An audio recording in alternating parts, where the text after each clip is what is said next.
Sport, esthétique ou bien-être?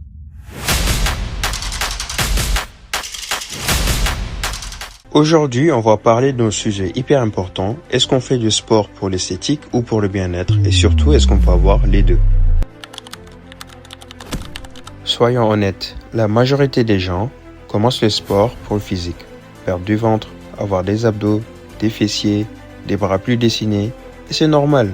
Le problème, c'est quand tu t'entraînes uniquement pour plaire aux autres.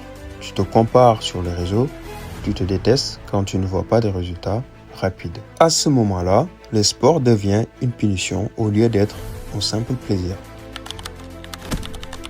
Mais le sport, à la base, c'est surtout moins de stress, plus d'énergie, meilleure confiance en soi, meilleur sommeil, meilleure santé. Quand tu fais du sport pour ton bien-être, tu ne cherches pas la perfection. Tu cherches à te sentir mieux qu'hier. Et ça, c'est beaucoup plus puissant qu'un simple objectif esthétique.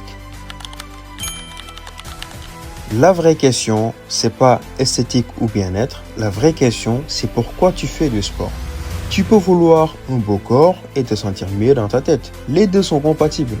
Mais si tu mets ton bonheur uniquement dans ton miroir, tu risques d'abandonner. Alors que si tu mets ton bonheur dans ton évolution, l'esthétique viendra naturellement. Alors, mon conseil en tant que coach, ne fais pas de sport contre ton corps. Fais-le pour ton corps. Fixe-toi un objectif physique, un objectif mental, un objectif santé. Par exemple, perdre du gras, être plus confiant, être moins essoufflé en montant les escaliers. Ça, c'est une vraie transformation. Dis-moi en commentaire, est-ce que toi, tu fais du sport plutôt pour l'esthétique ou pour le bien-être? Et si tu veux que je t'aide à progresser, abonne-toi parce qu'ici, on parle de sport, de motivation et surtout de transformation durable. Avec l'OFAFIT, tu bouges à ton rythme et tu progresses sans limite.